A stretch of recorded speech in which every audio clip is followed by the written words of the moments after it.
মরণ থেকে তো পালাবার কোনো উপায় নাই। দুনিয়াতে এসেছি খালি, যাব খালি।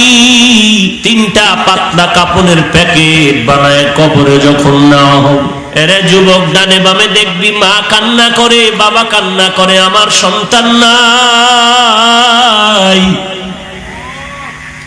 ভাইয়েরা কান্না করবে, আমার ভাই নাই।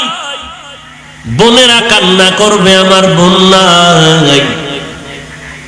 বাবা কান্না করে করে যাবে ইমাম সাহেব, সন্তানের জানাজা না পড়ায় কোথাও যাবেন না।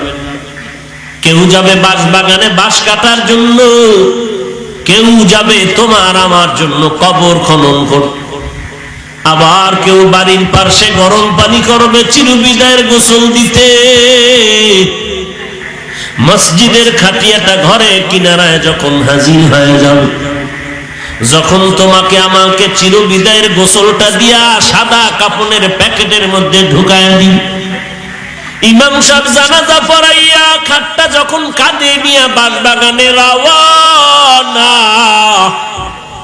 মা জানালা দিয়া কাঁদবেন আর বলবেন, তোরা কই না, আমার বাবার একবার দেখায় দাও, আমার কলিজার টুকরা সন্তানের চেহারাটা একবার দেখায় দাও। কারণ আমি এই সন্তানটারে নিয়ে কষ্ট কম করি নাই। এই সন্তান